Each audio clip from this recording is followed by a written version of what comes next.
Shalom, puji Tuhan. Ya, selamat hari Minggu bagi kita semua. Selamat berbakti, beribadah. Mari kita menyembah Tuhan yang sukacita. Bagi Bapak Ibu yang ingin mempersiapkan diri ke kamar kecil atau ke toilet, masih ada waktu, silahkan dapat mempersiapkan diri kita sebaik-baiknya. Juga bagi anak-anak kami, bagi anak-anak orang tua yang bawa anak kecil, puji Tuhan, biar anak kita bisa belajar tertib beribadah dari kecil. Mari kita tuntun mereka ya, supaya tidak keluar masuk, tidak lari-lari selama beribadah. Mungkin orang tuanya bisa mempersiapkan permainan atau mainan kecilnya. Yang ketiga, HP. Bapak Ibu yang dikasih oleh Tuhan, saatnya HP kita sudah kita matikan saja. Kita tidak membutuhkan HP selama beribadah, karena itu akan mencuri konsentrasi kita. Biar selama beribadah kita benar-benar tertuju kepada Tuhan. Jadi bagi anak-anak kami, tolong HP-nya tidak di silent tapi dimatikan saja. Puji Tuhan untuk kerjasama yang baik supaya ibadah kita ibadah yang berkenan di hadapan Tuhan. Terima kasih buat perhatiannya. Kita nyanyikan satu pujian sebagai persiapan kita. Besarkan nama Tuhan, pujilah Dia.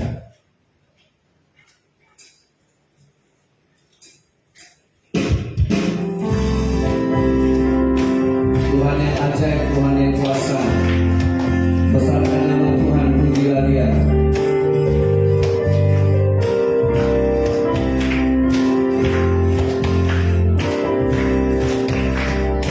Besarkan nama Tuhan, pujilah Dia. Pujilah Dia.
datang dengan rasa syukur, rasa berterima kasih kepada Tuhan, karena kita tidak akan pernah bisa membalas kebaikan Tuhan. Mari kita datang dengan kesungguhan hati bahwa kita butuh Tuhan, kita perlu Tuhan yang memulihkan segala keadaan hidup kita. Kita orang yang tidak layak, tetapi Tuhan layakkan agar kita bersama-sama bisa masuk dalam kerajaan sorga. Oleh sebab itu mari kita persiapkan diri kita, bersatu hati di dalam doa. Kita datang kepada Tuhan supaya selalu Tuhan pimpin langkah kita sampai kepada kerajaan sorga. Mari Bapak Ibu yang saya kasih dalam Tuhan, kita berdoa. Tuhan Yesus, terima kasih. Kami adalah orang-orang yang sudah Tuhan pilih, di mana kami dipilih untuk masuk di dalam kehidupan yang kekal. Dalam mempersiapkan kehidupan kami tahu kami tidak mampu berjalan sendiri.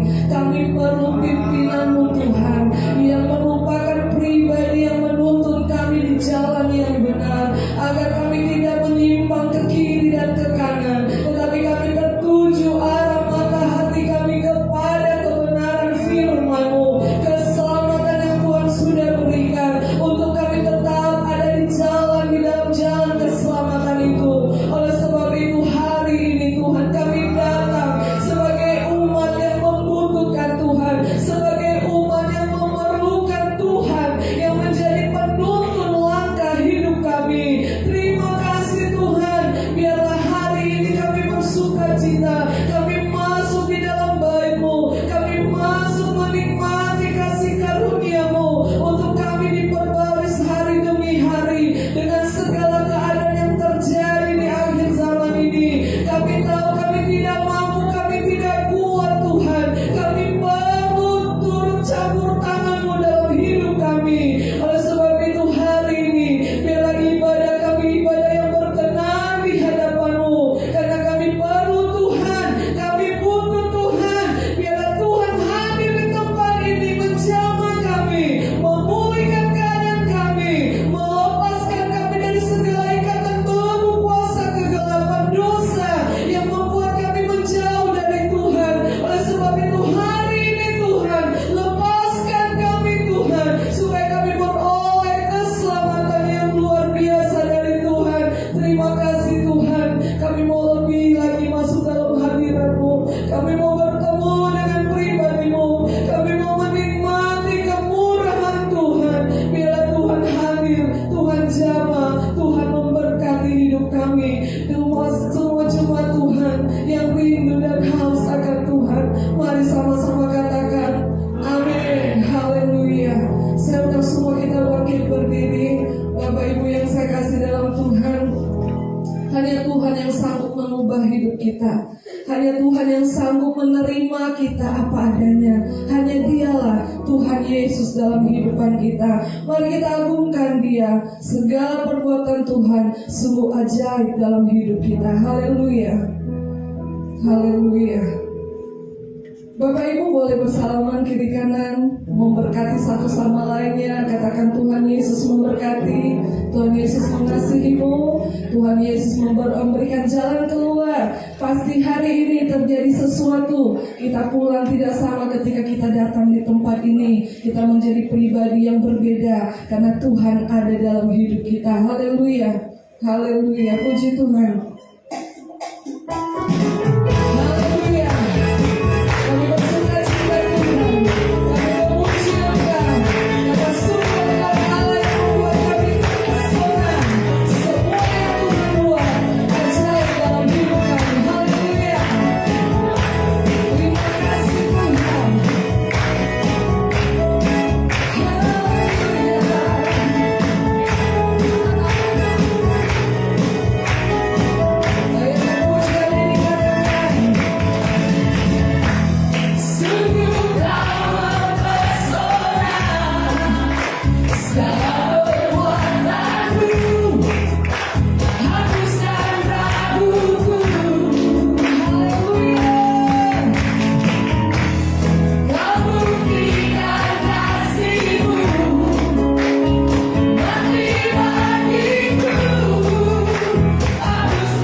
sama kerjakan keselamatan yang Tuhan sudah berikan kepada kita. Haleluya. Hanya Yesus milik kita di sorga. Amin. Tidak ada yang lain. Hanya Dia yang mau menerima kita apa adanya. Mari kita puji Dia, karena Dialah sumber kehidupan kita. Haleluya. Dia sumber pertolongan kita. Yang percaya, mari kita puji Tuhan. Hanya Dia milik kita satu-satunya di sorga. Haleluya. Terima kasih Tuhan. Mari kita bersyukur. Kita berterima kasih. Tuhan yang kita sembah hidup. Dia berkuasa, dahsyat, ajaib apa yang Dia perbuat dalam hidup kita. Haleluya. Terima kasih Tuhan. Ini ungkapan hati kami kepadamu. Hanya Engkau milik kami. Engkau sumber hidup kami. Haleluya. Mari sama-sama katakan. Hanya Kau milikku di surga. Haleluya.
pujian kita berkuasa, pujian hidup yang kita nyatakan dari hati kita kepada Tuhan.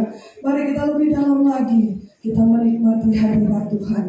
Mari Bapak Ibu, pikirkan sesuatu hanya dengan Tuhan. Tidak ada sumber yang lain, tidak ada notifikasi yang lain yang saat ini, tetapi hadirkan Tuhan dalam hidup kita. Semua kita di tempat ini, Bapak Ibu boleh tundukkan kepala, Bapak Ibu boleh tutup mata supaya tetap bisa terhubung dengan Tuhan. Karena hanya Tuhan kekuatan kita. Jangan ada motif yang lain, jangan pikirkan yang lain, jangan lihat yang lain. Hadirkan Tuhan dalam hidup kita. Biar Tuhan menjamah, ada kelepasan, ada kesembuhan, ada kelegaan, ada mujizat Tuhan terjadi ketika kita di dalam hadirat Tuhan. Haleluya. Hidup kami menggenapi firman-Mu Tuhan. Tanda mujizat itu terjadi lewat kehidupan kami. Haleluya, haleluya. Terima kasih Tuhan.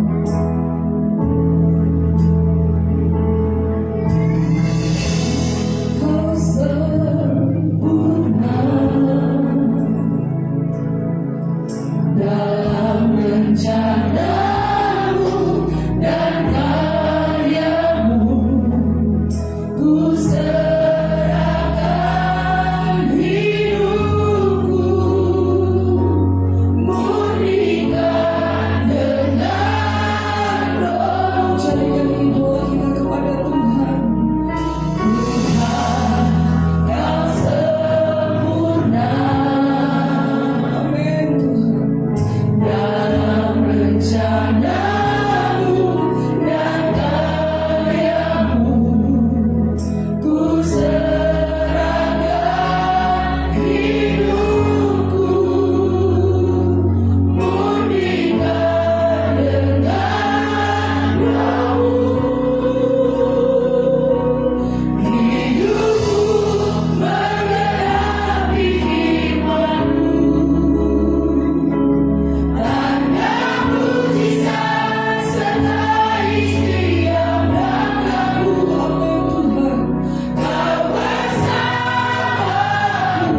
izinkan Tuhan berbicara.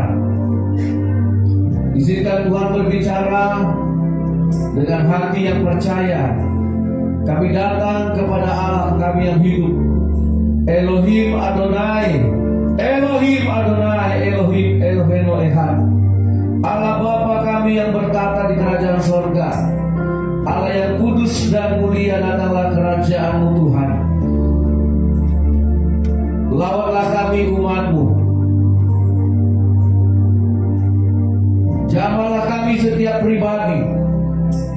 Biarlah Roh Kudus melawat kami secara khusus, membaptis kami, memenuhi kami dengan roh hikmat, dengan roh pengertian, dengan roh takut akan Tuhan.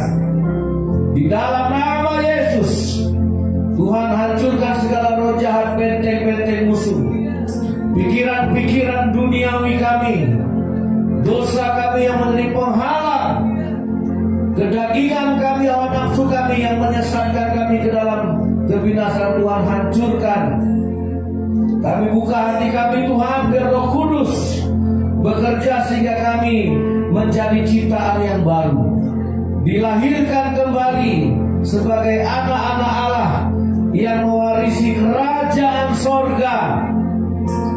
Biarlah Roh Kudus menanam firman ini sehingga berakar, bertumbuh dan berbuah dalam kehidupan kami, supaya jemaat-Mu di GPI ini Tuhan adalah jemaat yang lahir baru, diselamatkan, dipulihkan menjadi anak-anak Allah dengan pikiran Kristus, dengan hati Kristus. Kami diubahkan di dalam nama Yesus sehingga kami tidak sama seperti dunia, tetapi seperti Allah yang sudah menciptakan kami, yang sudah menebus kami.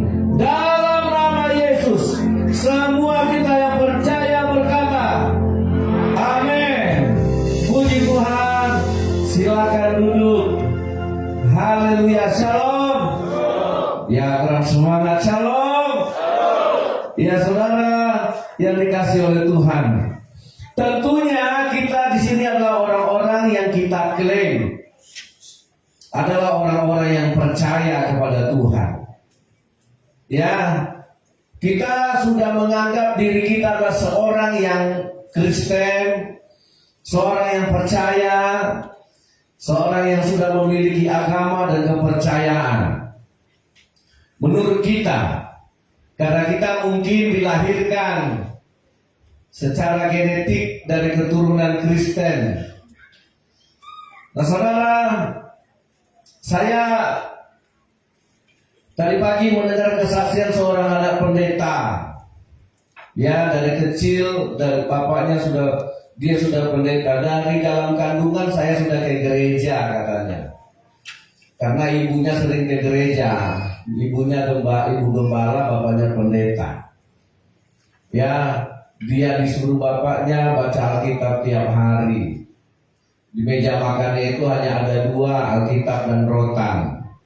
Kalau baca Alkitab dipukul dengan rotan. Nah, dia terbiasa baca Alkitab, sehingga setiap kali ada perlombaan-perlombaan kuis, anak ini selalu menang secara pengetahuan. Saudara, dia pikir dia sudah percaya dengan segala aktivitas kegiatan gereja, tidak pernah absen. Bapaknya selalu baca Alkitab karena dia anak pendeta. Nah, suatu hari liburan sekolah dia pergi ke Surabaya menjumpai saudara sepupunya ingin liburan. Nah, sampai dia di sana di Surabaya, sepupunya ini setelah sampai di rumah sepupunya, dia bilang, "Aduh, saya tidak bisa menemanimu karena kebetulan saya akan ikut retreat remaja." Dia bilang, "Apa itu retreat?" "Ya, kebaktian. Berapa hari?" "Kami kebaktian retreat selama 3 hari. Nah, anak ini sedangkan sekali seminggu saja saya sudah merasa terpaksa. Jadi dia pergi liburan itu ingin menjauhkan diri dari segala kegiatan agama. Niatnya pergi libur itu biar jauh dari segala rutinitas agamawi yang selama ini. "Aku aja sekali seminggu udah bosan, ini tiap hari." Iya, setiap hari kebaktian. Setiap hari kita nanti akan ada kegiatan gereja, kegiatan ibadah, kegiatan. Kalau kamu mau ikut, ayo. Kalau kamu tidak ikut, ya kamu di rumah saja dengan ayah, dengan papa dan mama saya. Ya ngapain saya liburan dengan bapak dan mamanya, gitu kan? Sekalipun masih keluarga. Oke lah, kalau gitu aku ikutlah daripada nggak ada teman. Pergilah anak ini akhirnya ikut sepupunya ini, ikut hari trik tadi dengan terpaksa. Nah saudara yang dikasih oleh Tuhan, hari pertama dia ikut, dia ngantuk, ya kan? Kalau retreat itu kan kegiatannya kan ibadah, ada game, memang ada seling-selingnya. Nah, saudara sampai di malam yang terakhir, ya, ketika ada yang kerasukan setan, dan setelah orang yang kerasukan setan ini disembuhkan oleh pengkhotbah, dia nggak tertidur. Karena nggak respon, nggak senang nih, dia udah tertidur. Si pendeta bangunkan dia, aku mau berdoa untuk kamu. Dia kaget, karena dia mau nggak menikmati ibadah itu, walaupun dia anak pendeta, saudara. Begitu dia didoakan, dia merasa dilawat Tuhan pada waktu itu. Dia merasa ada sesuatu yang masuk ke dalam hidupnya. Ada sesuatu yang membuat dia merasa ada damai, ada sukacita, ada yang baru yang menggoncang imannya. Yang sebelumnya dia walaupun bapaknya khotbah, dia tidak pernah menikmatinya. Jika cerita saudara itu membawa pembaharuan, sekalipun dia cerita nih, sekalipun sudah lama dia ikut di gerejanya bapaknya, dia setiap kali ada orang bahas haru, dia harus apa ini bahas. Nah, saudara, sekalipun dia mengikuti kegiatan gereja, tetapi tidak pernah dia merasakan kasih dan urapan Tuhan secara pribadi. Sekalipun dia sering menang lomba cerdas cermat Alkitab, tapi malam itu membuat dia berubah dan dia menjadi seorang pendeta. Dan pendeta itu namanya Rubin Adi Abraham. Nah sekarang dia gembala sidang, dia ketua sinodenya GBI Mawar Sana. Nah setelah dia jadi pendeta, sepupunya tadi mengingatkan, dulu kamu gak mau retreat, kamu bosan kebaktian, kamu bosan baca kitab. Nah sekarang kamu jadi hamba Tuhan yang dipakai itu. Nah saudara, saya mau kasih judul firman Allah hari ini apa? Belajar percaya. Semua kita sudah percaya. Nah, mari kita baca Alkitab ini, Yohanes pasal 11. Yuk kita baca. Belajar percaya, ini yang dikatakan Yesus kepada orang yang sudah percaya. Ya, ingat, kepada orang yang sudah percaya dia harus belajar. Baik, kita ikuti. Nanti saya lompat-lompat ya. Nanti kalau mau baca lengkap silakan di rumah. Buka Yohanes 11. Lazarus dibangkitkan. Baik, ayat 1 saya baca. Ayat 2 surah baca Yohanes 11, Lazarus dibangkitkan. Ayat 1. Ada seorang yang sedang sakit, namanya Lazarus. Ia tinggal di Betania, kampung Maria dan adiknya Marta. 2, 3.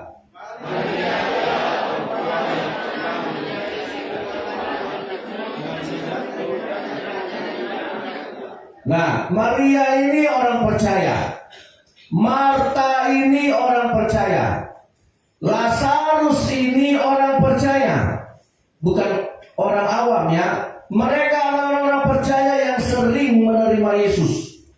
Bahkan Maria ini pernah meminyaki kaki Yesus. Saya lanjut ya. Dan ayat 3, dan Lazarus yang sakit itu adalah saudaranya. Kedua perempuan itu mengirim kabar kepada Yesus, Tuhan, dia yang engkau kasihi sakit. Ayat 4. 2, 3.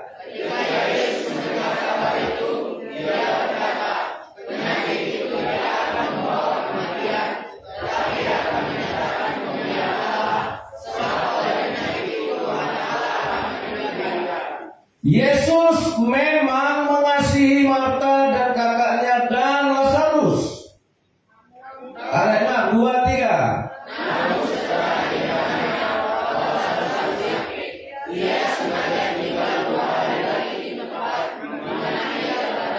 Saudara tahu Yesus mengasihi mereka, tetapi Yesus tidak langsung datang. Ya, ingat, Yesus tidak langsung datang menemui mereka ketika Yesus diberi kabar Lazarus yang engkau kasihi itu sakit. Ini bukan sekedar hubungan biasa. Yesus dekat dengan mereka. Yesus mengasihi ketiga orang ini. Tapi pertanyaannya, waktu sakit kenapa Yesus sengaja menunda dan Yesus tidak langsung datang ke tempat mereka? Nah, saudara, kita lompat ke ayatnya ke-12. Maka kata murid-murid itu kepadanya, Tuhan, maaf, saya mundurkan saja ya.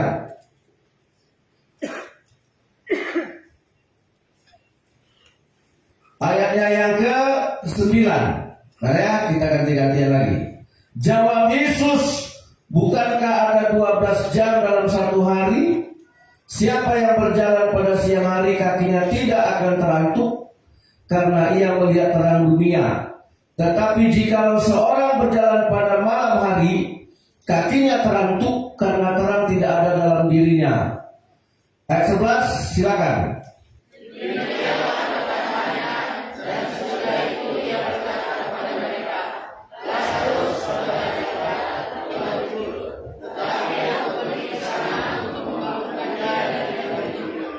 Ya, ayat 14. Karena itu Yesus berkata dengan terus terang, Lazarus sudah mati. Silakan ayat 15.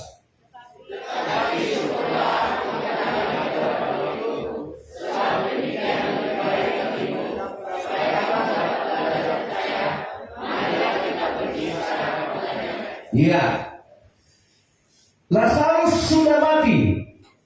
Tetapi syukurlah aku tidak hadir pada waktu itu. Bukankah seharusnya lebih tepat Yesus hadir seperti yang diharapkan Maria dan Marta?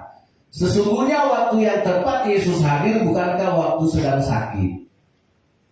Tetapi bagi Yesus itu tidak waktunya yang tepat. Ya, maka Yesus bilang, syukurlah aku tidak hadir pada waktu itu. Sebab demikian lebih baik bagimu, supaya kamu dapat belajar percaya. Nah, berarti ada maksud Tuhan. Kamu sudah percaya. Maria orang percaya sama Yesus, makanya dia minta Yesus datang menyembuhkan. Maria adalah orang percaya kepada Yesus, makanya mereka kirim kabar supaya Yesus datang menyembuhkan. Lazarus juga orang yang percaya kepada Yesus, supaya Yesus datang, dan ketiga orang ini dikasihi Tuhan. Tapi kenapa Tuhan tidak mau datang? Bahkan Yesus bersyukur, aku tidak ada. Nah, supaya apa? Ayat 15, tetapi syukurlah aku tidak hadir pada waktu itu, sebab demikian lebih baik bagimu, supaya kamu dapat belajar percaya. Marilah kita pergi sekarang kepadanya. Mereka harus belajar percaya ketika mereka tidak melihat kehadiran Yesus. Itu terjemahan bebas. Sedangkan menurut kita, bagaimana aku bisa percaya kalau Yesus tidak ada? Aku akan limbu, aku akan gamang, aku akan kehilangan pegangan, aku akan kehilangan arah. Iya kan? Tapi seandainya Tuhan ada, oh aku akan punya penopang, aku akan punya keyakinan. Semua kita di sini orang percaya sama Tuhan. Tapi ketika Tuhan tidak ada, masih bisa belajar untuk percaya. Apa maksud Tuhan? Belajar percaya. Saya minta mati lampu dimatikan dulu. Ya. Saudara, tadi sepintas saya ketemu ayat ini, tapi sekarang nggak jumpa lagi tadi saya. Anggaplah ruangan ini gelap, ya saudara. Yesus berkata, akulah terang dunia. Kalau saudara pernah berada di hutan yang gelap, saudara pernah berada di tempat yang gelap, mungkin yang pernah naik gunung, yang pernah masuk hutan jalan tengah malam.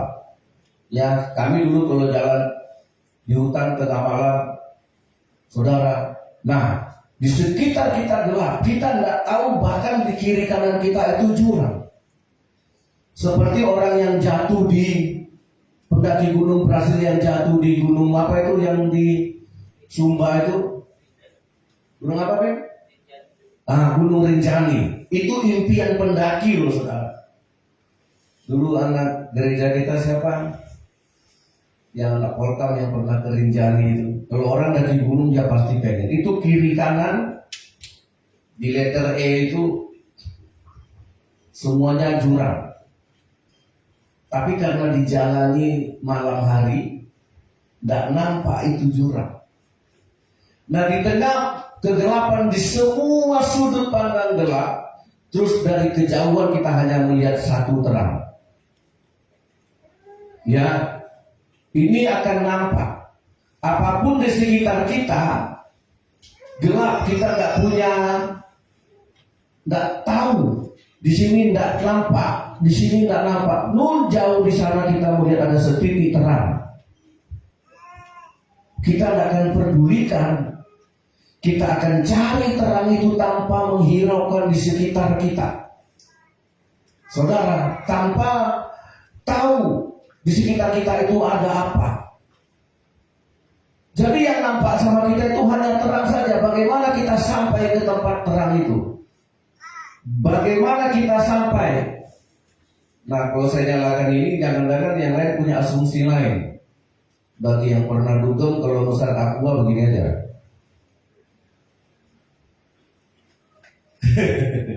Ya, tapi ini bukan di dunia dugem. Ya, kalau mau pesan minuman cukup gini. Jadi, kok pendeta tahu gitu? Udahlah, nggak usah diceritakan.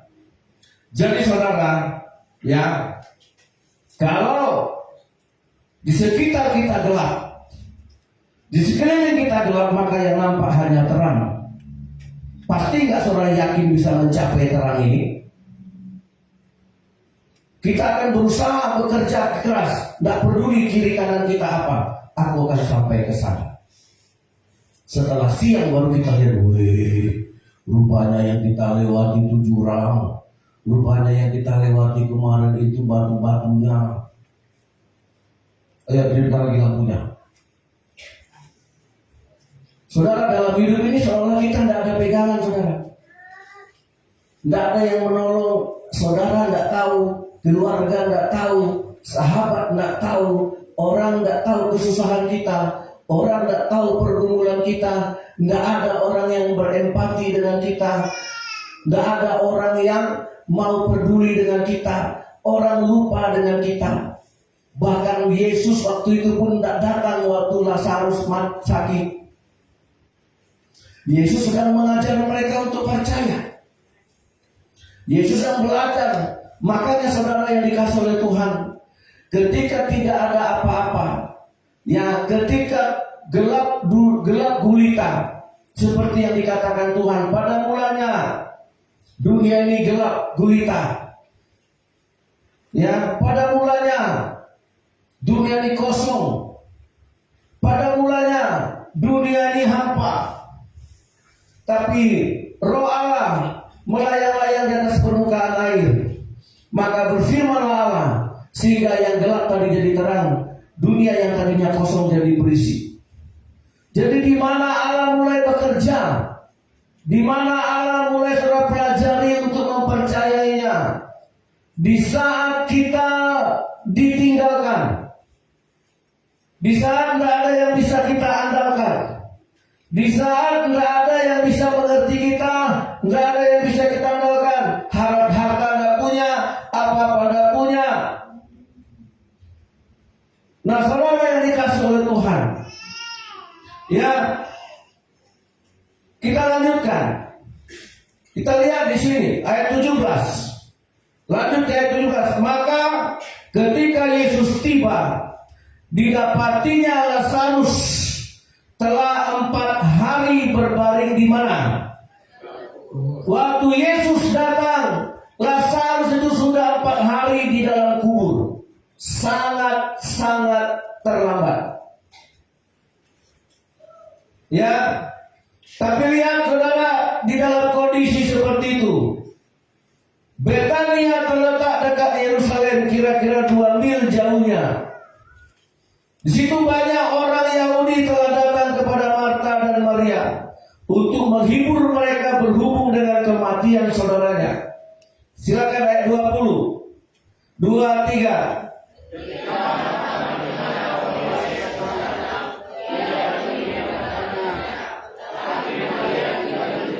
Lanjut 2, 1, 2, 2.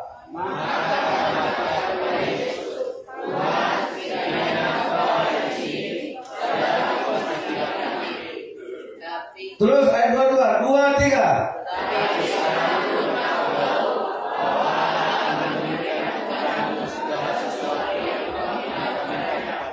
Saudara, kata Marta kepada Yesus, Tuhan, sekiranya Engkau ada di sini, seandainya waktu dia sakit, Engkau ada, pasti dia tidak mati. Hebat sekali kepercayaan. Tapi ini kepercayaan yang belum disekolahkan.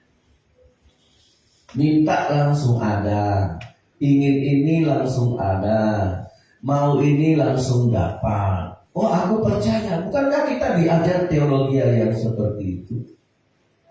Nah, kalau nggak dikasih bagaimana? Kalau Yesus tidak datang bagaimana?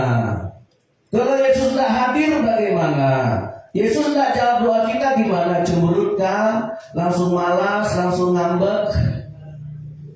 Nah, itulah yang sedang dilewati oleh Marta dan Maria. Kalau waktu itu engkau ada, pasti dia nggak mati. Memang betul. Tapi kenyataannya Yesus tidak datang dan mati. Dan ketika saudaranya mati, apa yang bekerja dalam benak kepercayaan kita? Ini udah mati. Makanya saudara, sampailah pemikiran itu kepada kuasa. Karena Yesus sudah hadir, maka mereka harus belajar mempercayai apa di balik kematian, apa di balik kemiskinanku sekarang ini, apa yang ada di balik penyakitku kok tidak sembuh. Halo. Kalau Yesus datang menyembuhkan penyakitmu, engkau nggak akan sampai mengerti di balik penyakit itu apa rencana Tuhan. Kalau engkau begitu tamat sekolah, Tuhan kasih aku kerja, langsung dapat kerja, engkau tidak akan pernah tahu apa di balik itu rencana Tuhan. Tapi ketika engkau sudah kasih lamaran sana, lamaran sini, Tuhan tidak jawab, itu akan membuat engkau mengerti apa artinya dulu aku tidak dapat kerja. Halo, ngerti maksud saya? Kalau Yesus hadir dan Lazarus tidak jadi mati, maka kepercayaan Maria, kepercayaan Marta, kepercayaan Lazarus tidak akan mengerti, tidak akan sampai kepada di balik kematian ada kebangkitan. Amin. Sekarang kita mengalami kesulitan. Kenapa Tuhan biarkan aku begini? Apa di baliknya itu? Disitulah Yesus maksud supaya mereka belajar percaya. Amin. Saudara, kalau nggak dengar khotbah ini rugi. Kenapa saya katakan rugi? Karena ini kenyataan kita kok. Nah, ayat 22 saya ulangi. Tetapi, apa kata Marta? Tetapi sekarang pun aku tahu bahwa Allah akan memberikan kepadamu segala sesuatu yang engkau minta kepadanya. Kalaulah Yesus hadir sebelum Lazarus mati, kata-kata ini tidak akan pernah keluar. Ya, kalau seandainya waktu masih sakit, Yesus datang sembuhkan penyakitnya, perkataan ayat 22 ini tidak akan pernah keluar dari mulut Maria atau Marta. Tetapi sekarang pun aku tahu. Kapan dia katakan aku tahu? Setelah mati. Setelah Lazarus dikubur dan 4 hari dalam kubur, Marta masih bisa berkata, sekarang pun Tuhan aku tahu bahwa Allah akan memberikan kepadamu segala sesuatu yang engkau minta kepadanya. Kata Yesus kepada Marta, saudaramu akan. Yang dijawab Tuhan mana? Yang dijawab Tuhan doa waktu sakit atau doa setelah mati? Masih sanggupkah engkau berdoa setelah mati, setelah hilang semua harapan, hilang semua yang kita andalkan? Namanya sudah mati, nggak ada harapan lagi. Halo? Kata-kata apa yang keluar? Udah percuma berdoa, sudah mati. Udah percuma Yesus datang, sudah mati. Nggak ada gunanya Yesus datang. Udah 4 hari dikubur, saudara tahu. Secara kesehatan mayat udah 4 hari. Yang kita kuburkan terakhir Bapak Jepri aja masih 2 hari udah kayak gitu baunya. Masih mungkinkah mayat yang 4 hari itu bisa hidup? Udah bengkak, udah berair.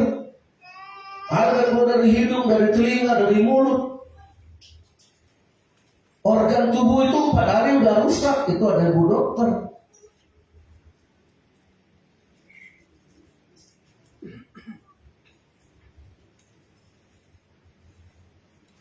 Nah saudara, tapi 4 hari Lazarus sudah jadi mayat, masih muncul perkataan ini.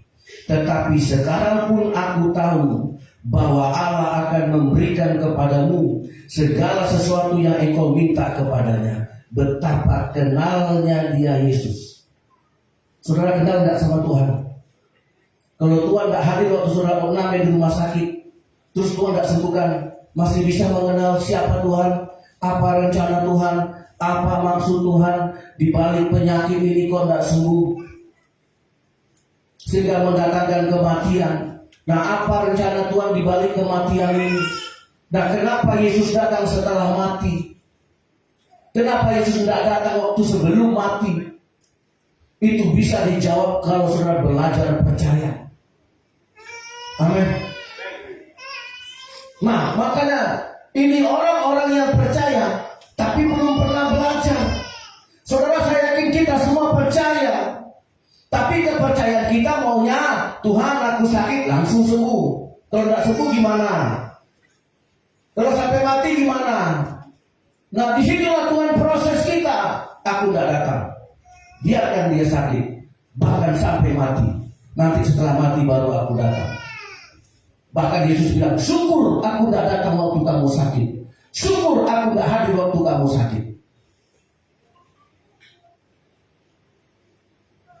Ya, nah ada banyak orang gampang putus asa.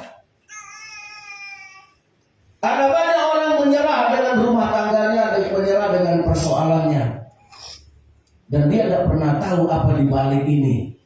Bagaimana dia tetap belajar percaya.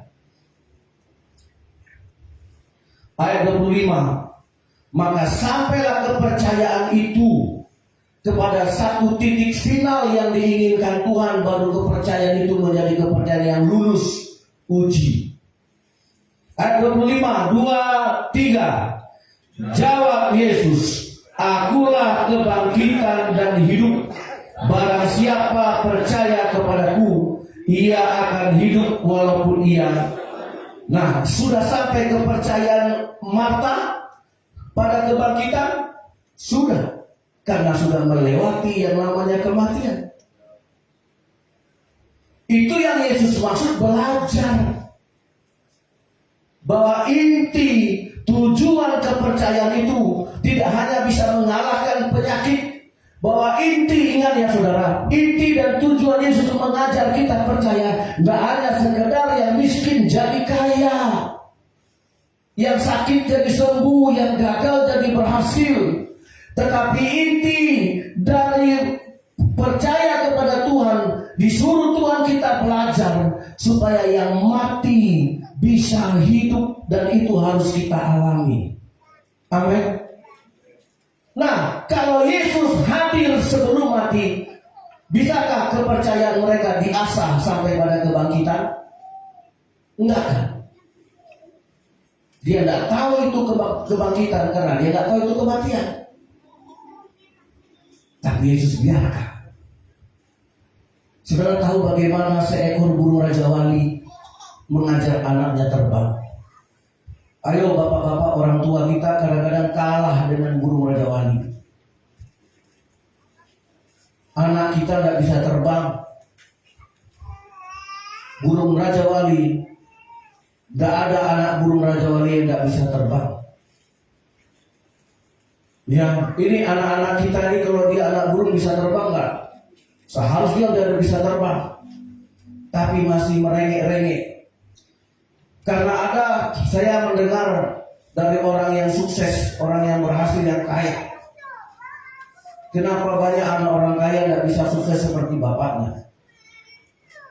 Kenapa banyak orang yang bapaknya juga pintar, jago, merintis usaha, anaknya nggak bisa ngikut jejak bapaknya? Yang salah anaknya ke bapaknya. Kenapa burung Raja Wali tidak ada satu ekor pun yang gagal mendidik anaknya bisa terbang? Kalau ada anak burung Raja Wali nggak bisa terbang, yang salah anaknya atau ibunya? Nah, sekarang udah bisa merasa ya. Memang anak saya masih 2 SMA.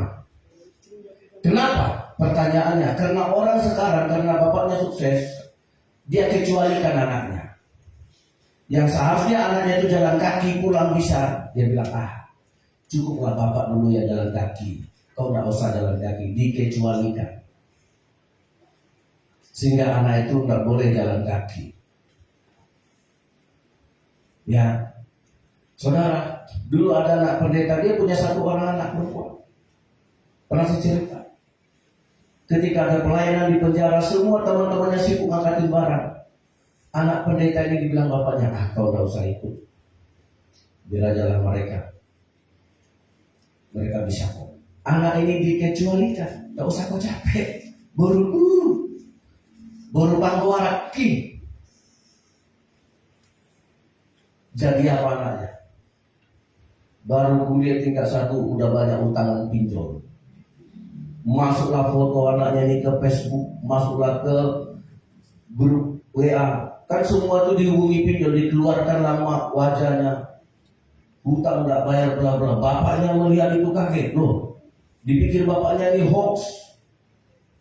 Ini fitnah ini. Termasuk saya ditelepon juga, karena sama saya masuk wajahnya dan dengan kalimat penipu lah, hutang nggak bayar, melarikan duit. Oh, kata-katanya memang ngeri saudara, pinjol-pinjol dulu itu, waktu belum digerebek dulu. Nah, bapaknya si pendeta kaget, anakku kok begini? Nggak yakin dia. Oh, aku aduh. Akhirnya dia telusuri sama teman satu kos anaknya di Surabaya. Dia kirim gambar itu, benar nggak ini? Benar om. Dia hutang sama beberapa pinjol. Wah dia, bang, dia telepon aku, pinjam dulu duitmu bang, aku mau bayar utang anakku. Saudara, dikecualikan. Ya nggak usah dia cuci piring. Terus kita makan ikan teri, terus anak kita sekarang jangan lagi makan ikan teri, bapak sanggup kok beli kau daging. Kalau jangan dikecualikan anakmu, amin. Biar dia lewati proses hidupnya. Kalau enggak nanti kita yang susah.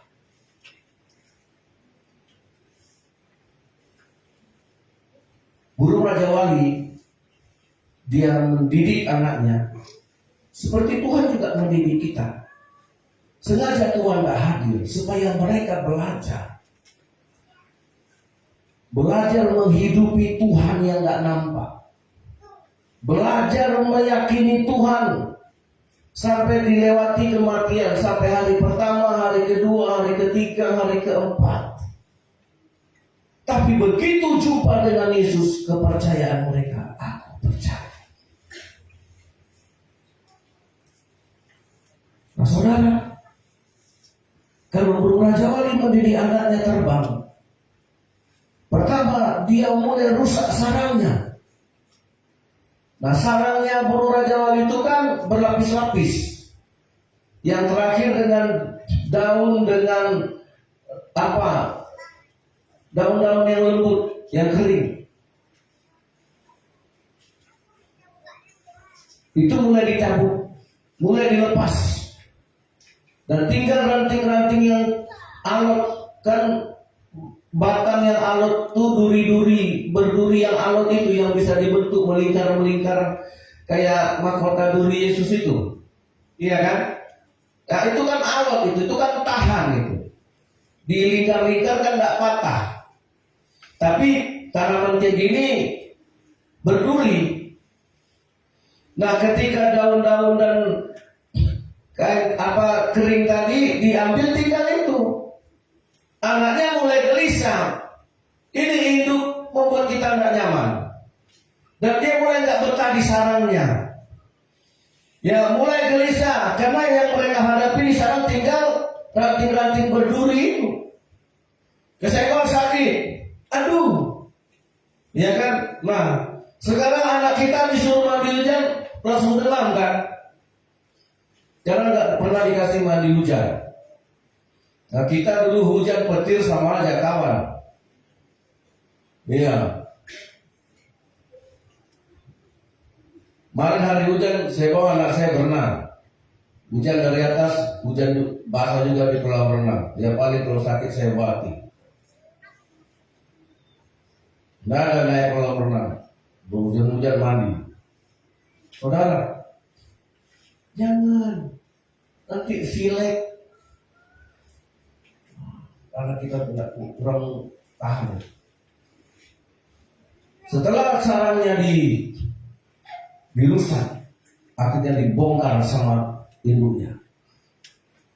Ya, dibongkar sama induknya dan tidak ada lagi tempat. Gak ada lagi tempat yang enak. Gak ada lagi tempat yang nyaman. Saudara, mulai anak tadi tidak protes, mulai tutup mulut, dan induk mulai angkat anaknya sakit, dibawa terbang sangat tinggi. Ketika udah sampai di tempat yang tinggi, induknya lepaskan anaknya. Oh, anaknya marah. Dia kepakan mama kejam. Mama nggak sayang sama aku. Kau campakkan aku dari atas sana. Bisa mati aku. Dia teriak-teriak. Dia jengkel sama mamanya, sama ibunya. Mama kejam, mama bunuh aku. Dengan ketakutan dia kepak-kepakkan sayapnya. Dan ternyata itulah yang membuat dia tidak jatuh. Dan anak burung Raja Wali itu bisa terbang. Amin. Sudah kita. Dan begitulah maksud Tuhan. Kamu kalau nggak dijatuhkan dari tempat tinggi, kamu nggak akan bisa terbang. Sama dengan Tuhan. Hai Lazarus, hai Marta, hai Maria, kalau kamu tidak kubiarkan, kalau kamu tidak kutinggalkan menghadapi, kamu tidak akan pernah mengerti di balik kematian itu ada kebangkitan.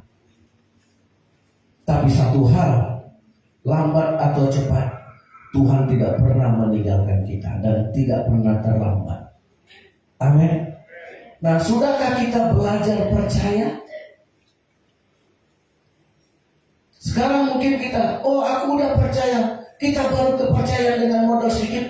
Tuhan, minta ini maunya dikasih. Tuhan, mau ini maunya dikasih. Tuhan, aku ingin ini maunya dikasih. Aku percaya Tuhan, aku iman Tuhan. Tuhan belum belajar. Tuhan, kenapa aku punya pasangan seperti ini? Kalau dunia sekarang asal orang percaya cocok. Ayo, siapa yang udah menikah 30 tahun? Udah cocok belum?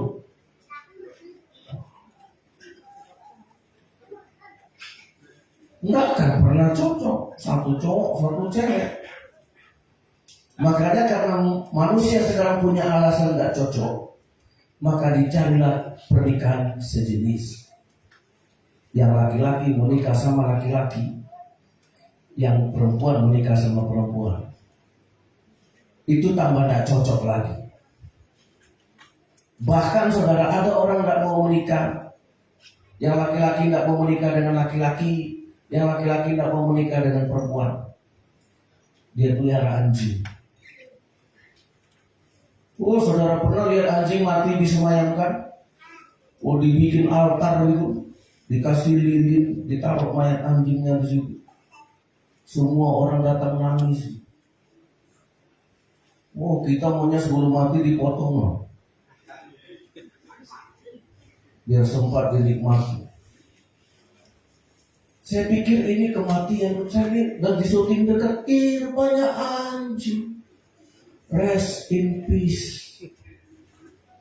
Di sono Maradian, Beto Raja Buku.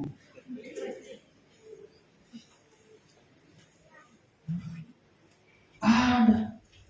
Dia liburan, dia bawa anjing. Dia pergi ke restoran makan, dia bawa anjing. Dia bawa anjing pergi nonton ke bioskop. Di luar negeri anjing jadi sahabat. Apa di luar negeri anjing jadi sahabat? Di Indonesia sahabat jadi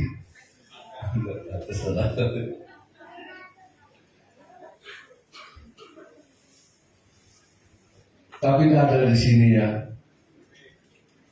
Oh, nggak ada. Diam. Akulah mungkin orangnya. Nggak gitu. Saudara, Ayub itu orang percaya. Ini ayat terakhir. Ya, supaya kita jangan langsung klaim saya sudah orang percaya. Ternyata percaya kita belum disekolahi. Kita belum belajar. Nah lihat, nanti boleh baca di rumah. Tadi Yohanes 11, sekarang Ayub 1.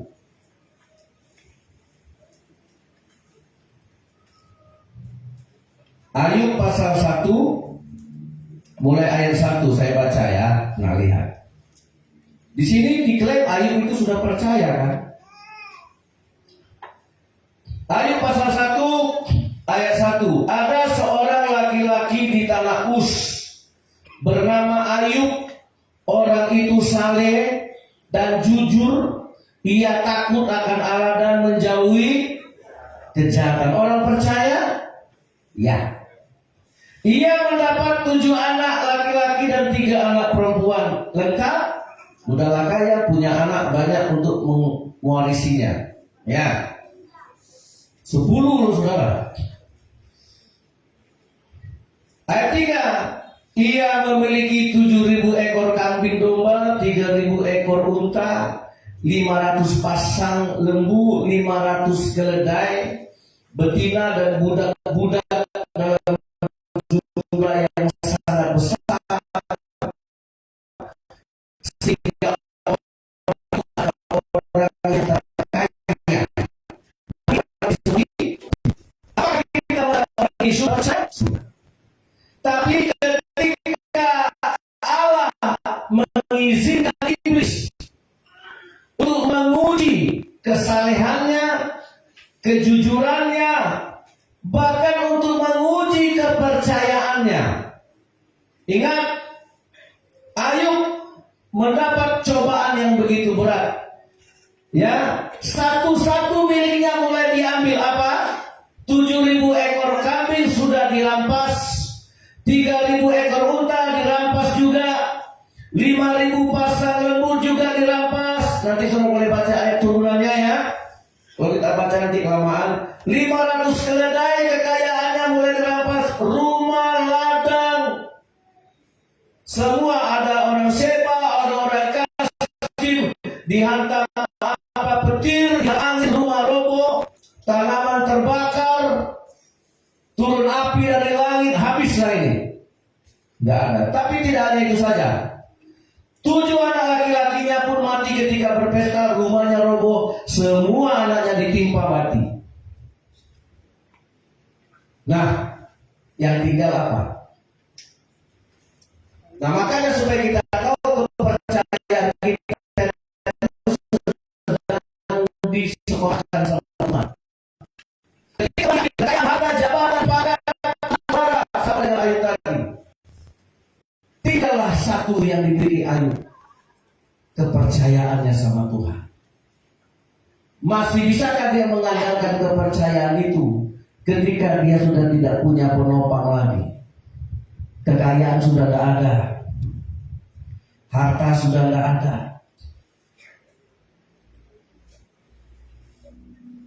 Nah saudara, apalagi yang dia punya? Tinggal kepercayaan. Disitulah dia belajar ketika tidak ada yang diandalkan.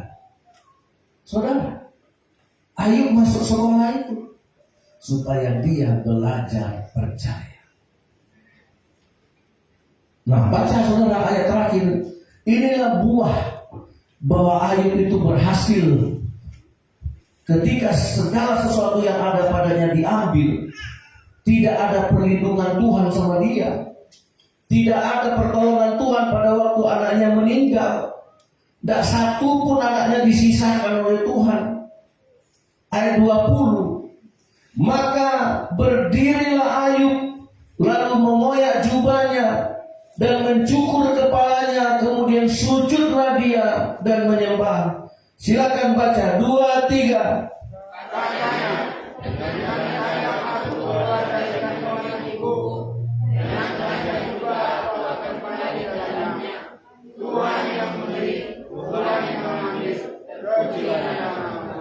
Sekali lagi ayat 22, 1, 2, 3.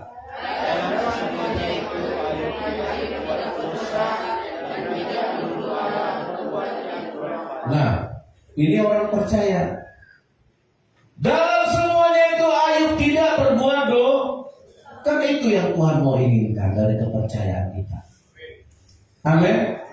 Orang lupa, dia percaya yang dia inginkan, apa yang dia doakan dikabulkan. Padahal Tuhan mau sekolahkan kepercayaan kita supaya jangan berdosa. Nah, kalau tidak demikian, Ayub tidak ngerti itu berdosa apa. Hidupnya enak. Hidupnya dia orang paling kaya di tanah Uz. Tapi ketika semuanya diambil, masuklah dia proses itu. Dalam semuanya itu Ayub tidak berbuat dosa dan tidak pernah dia menuduh Allah berbuat yang kurang patut. Dia tidak pernah kecewa.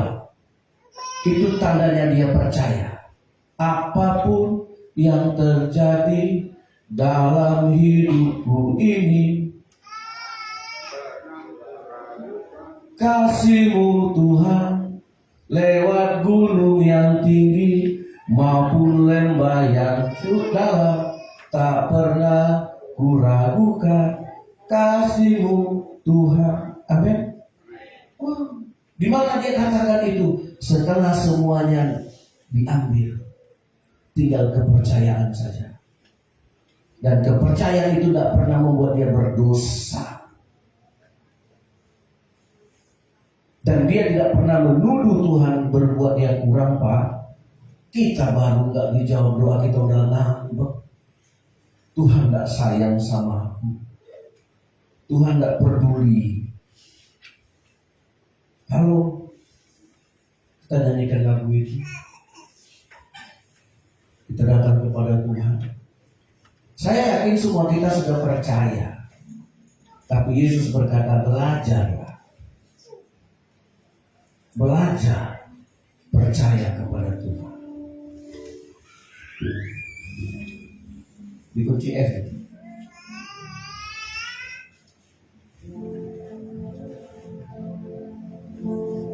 Haleluya, kita akan pujian tadi.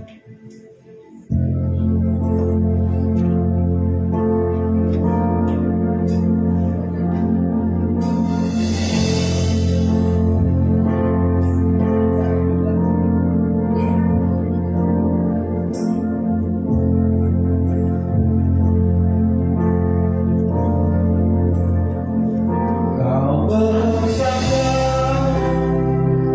bersamaku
ngerti, kita nggak tahu rencana Tuhan, tapi dalam maksud dan belajarlah engkau percaya, jangan putus asa.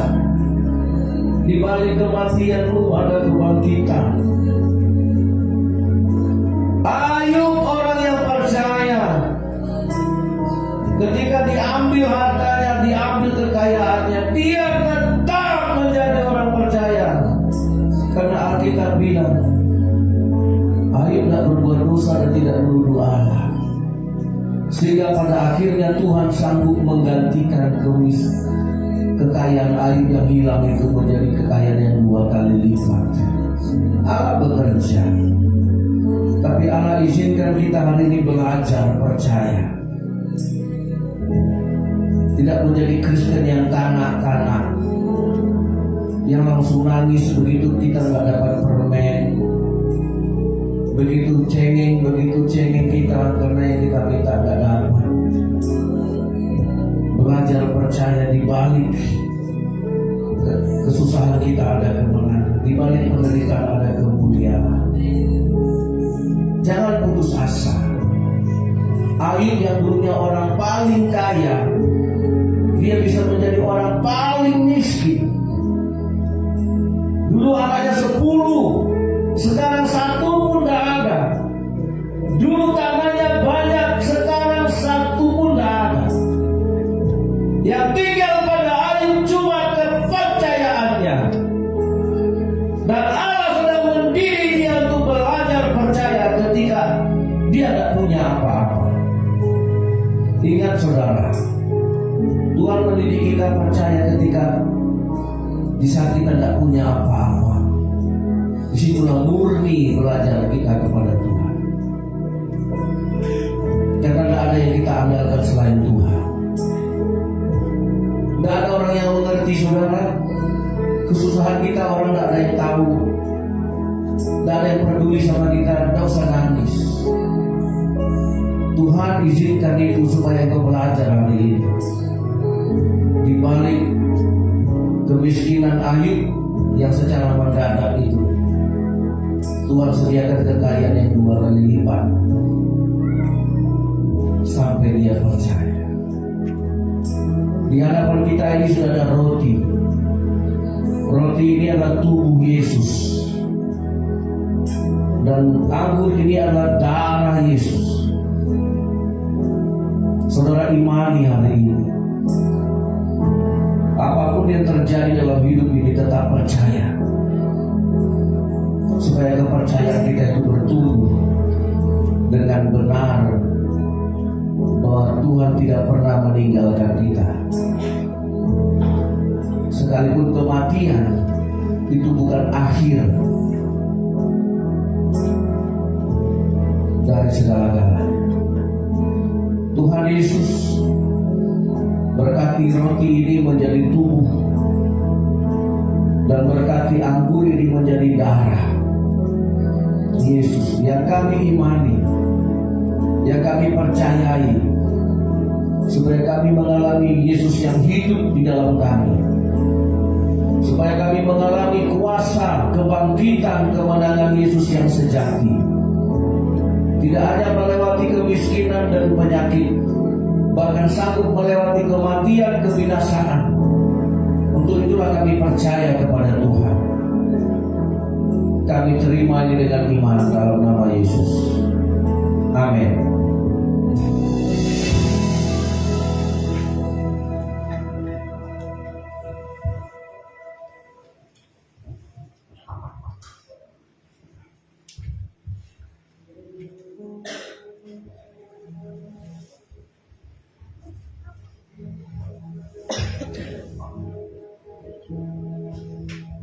Bapak Ibu, di hosti ini ada tertulis ayat firman.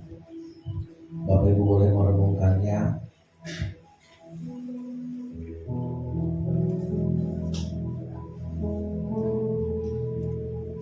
Kita nyanyikan pujian kali.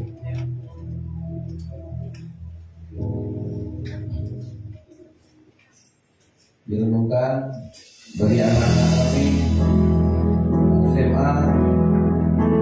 Direnungkan firman Tuhan.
Bisa saudara renungkan baik-baik firman Tuhan. Haleluya. Biar kepercayaan kita tetap melewati gunung, kita percaya ketika ada di lembah paling rendah pun kita bersyukur, kita percaya dan tetap tidak berbuat dosa. Karena semuanya itu mendatangkan rencana Tuhan. Ayub awalnya kaya, saudara. Dia tidak pernah miskin. Tapi diizinkan Tuhan dia miskin supaya dia belajar percaya. Setelah dia miskin, Tuhan berkati dia jadi kaya. Hidup ini ada siang, ada malam. Ya, saudara, kita bisa melewati gunung dengan percaya. Suatu saat kita mungkin mengalami kerugian, kita juga tetap percaya bahwa Allah bekerja mendatangkan kebaikan.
Tuhan tidak pernah berbuat salah, kalau Tuhan izinkan kita seperti Marta dan Maria, Tuhan biarkan kita menghadapi sendiri, menghadapi kerugian, menghadapi mungkin kita dicurangi orang, menghadapi fitnahan orang, kita dijelekkan, dijatuhkan, direndahkan, bahkan kita dibuang oleh manusia.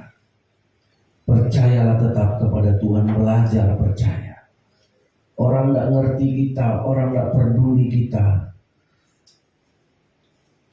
Tuhan berkata, belajarlah percaya. Sampai engkau melihat di balik kematian itu ada kebangkitan, di balik penderitaan itu ada kemuliaan. Jangan berhenti. Tuhan sedang mendidik kita untuk jadi anak Raja Wali yang bisa terbang, yang bisa terbang dengan kekuatan sayap. Tidak ada rencana Tuhan yang buruk, tidak ada rencana Tuhan yang ingin menjatuhkan. Belajarlah percaya sampai engkau bisa terbang seperti Raja Wali. Belajarlah percaya sampai engkau seperti Ayub. Dia mendapatkan berkat 2 kali lipat. Tuhan berikan kekayaan dari yang sebelumnya. Kekayaan Ayub yang kedua itulah kepercayaan dari kekayaan dari kepercayaan. Angkat roti ini, angkat ke atas dengan iman, terimalah Yesus, tubuh Yesus. Haleluya. Beginilah firman Tuhan. Sebab apa yang telah kuteruskan kepadamu telah aku terima dari Tuhan, yaitu bahwa Tuhan Yesus pada malam waktu ia diserahkan, ia mengambil roti, dan sesudah itu ia mengucap syukur atasnya, ia memecah-mecahkannya dan berkata, inilah tubuhku yang diserahkan bagi kamu. Dalam nama Yesus, perbuatlah ini menjadi peringatan akan aku. Terimalah anggur roti ini seperti engkau menerima tubuh Yesus Kristus. Haleluya. Amin.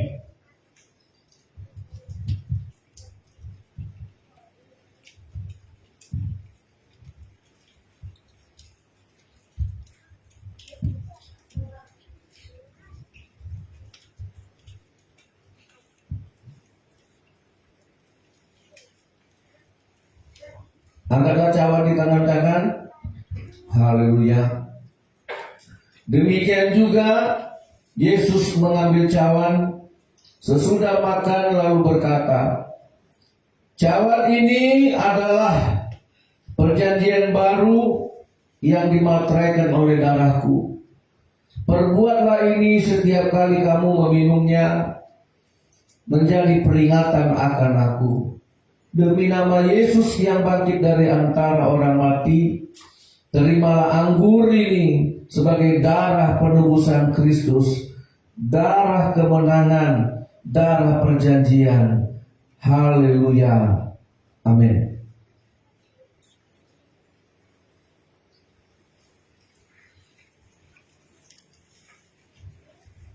Haleluya. Mari kita bersyukur. Percaya kepada Tuhan. Haleluya. Terima kasih Tuhan. Terima kasih Yesus. Bila hidup kami selalu terhubung denganmu. Bila kami menjalani hidup kami, baik gunung lembah, baik hujan panas, baik sukacita dan air mata, kami jalani bersama Tuhan. Sehingga akhirnya kami tahu rencana Tuhan itu baik. Rencana Tuhan itu indah, tidak pernah gagal. Engkau tidak pernah salah untuk mendidik kami ya Tuhan. Untuk tetap percaya kepada Tuhan dalam suka dan duka. Sampai kami menikmati buah kepercayaan itu menjadi buah yang membawa kami kepada hidup yang kekal.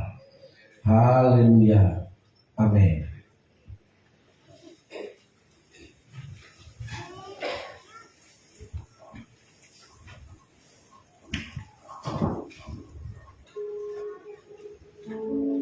Baiklah Bapak Ibu yang dikasihi oleh Tuhan, ya firman Tuhan itu tadi baru pagi tadi saya dapat hikmat wahyunya. Jadi mari saudara, kita nikmati buah kepercayaan itu sampai di titik yang Tuhan inginkan. Amin. Jangan menyerah. Nah, jadi nanti kita akan mengadakan baptisan. Bapak Ibu, ini bukan hanya kepada anak remaja pemuda. Baptisan yang kita laksanakan ini bukan baptisan atas doktrin, bukan karena gereja Pantekosta atau gereja aturan gereja. Baptisan selam ini adalah baptisan yang dilakukan oleh Yesus. Yesus dibaptis di Sungai Yordan itu ketika dia berumur 30 tahun. Setelah dia dibaptis keluar dari air, maka Roh Kudus dalam bentuk burung merpati turun dan kepada Yesus dan terdengar suara dari sorga. Inilah anak yang kukasihi, kepadanya lah aku berkenan. Nah, itu baptisan yang mau kita laksanakan berdasarkan apa yang Yesus sendiri kerjakan. Ya, nah, waktu umur 8 hari Yesus itu diserahkan dan disunat. Jadi umur 8 hari itu Yesus tidak dibaptis. Nah, saya makanya di mana letak penyimpangan gereja ketika anak kecil dibaptis, tapi saya bilang itu juga nggak dibaptis kalau dipercik. Jadi mungkin secara gereja ya sah-sah saja. Ya saya juga nggak menyalahkan itu. Tapi waktu Yesus kecil 8 hari dia disunat dan diserahkan kepada Allah melalui Simeon. Dan Yesus dibawa ke bait Allah. Umur 30 tahun barulah Yesus dibaptis, ditenggelamkan, dibaptis selam di Sungai Yordan. Jadi semuanya itu punya makna. Jadi itulah yang mau Yesus sendiri dibaptis, dan kita pun yang mengikuti Yesus harus melakukan hal yang sama. Amin. Nah, itu saja teladan. Jadi ini teladan, bukan doktrin. Kata Yesus kepada Yohanes, Yohanes bilang sama Yesus, kenapa Yesus dibaptis? Apa jawab Yesus? Saya mau menggenapkan, karena inilah kehendak Allah. Jadi itu yang dijawab Yesus. Tuhan memberkati. Bagi yang mau dibaptis nanti silakan tinggal sebentar di gereja untuk kita data dan kita tentukan tanggalnya. Tuhan memberkati.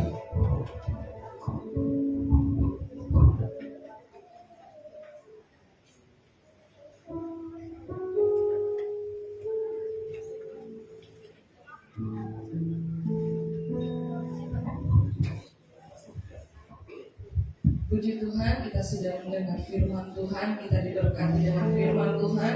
Mari hidup di dalam firman Tuhan yang menjadi sumber kehidupan kita. Karena firman Tuhan itu yang akan meneguhkan, menguatkan, menopang setiap perjalanan kehidupan kita. Mari Bapak Ibu kita tundukkan kepala, kita mau beri yang terbaik dengan semua yang sudah Tuhan percayakan dalam hidup kita. Kita mau ingat sebagai iman kita kepada Tuhan, kita ingat yang menjadi milik bagiannya Tuhan yang harus kita kembalikan, kita persembahkan kepada Tuhan. Bapa kami di dalam sorga, terima kasih. Kami percaya akan firman-Mu. Biarlah kepercayaan kami dalam setiap perjalanan hidup itu kami tunjukkan dengan setiap perbuatan, tingkah laku, perkataan, pikiran dan hati kami. Tuhan, biarlah Tuhan selalu kami muliakan dalam setiap kehidupan kami, supaya kami mau melihat kehidupan kami di akhir, bahwa kami akan menuai mahkota kehidupan sesuai yang Tuhan janjikan bagi orang yang sungguh-sungguh mencari Tuhan. Tuhan Yesus, tolong kami. Saat ini kami memberikan persembahan kami sebagai bentuk iman kami kepada Tuhan, seperti Abraham, mengingat kebaikan Tuhan, mengingat kasih setia Tuhan yang menjadi apa yang menjadi Tuhan percayakan dalam hidup kami. Kami kembalikan, itulah menjadi iman kami kami kepada Tuhan. Kami lakukan semata-mata hanya kepada Tuhan. Kami lakukan seperti Habel, memiliki hati yang sungguh-sungguh percaya kepada Tuhan. Oleh sebab itu tolong kami Tuhan, kami melakukan ini bukan karena rutinitas bahwa keharusan kami, tetapi hati kami yang percaya kepada Tuhan, hati kami yang mengasihi Tuhan. Biarlah persembahan kami diterima oleh Tuhan. Terima kasih Tuhan, terima kasih. Inilah hidup kami, inilah yang dapat kami persembahkan kepada Tuhan. Kami sudah berdoa dan mengucap syukur. Semua yang percaya, mari sama-sama katakan amin. Haleluya.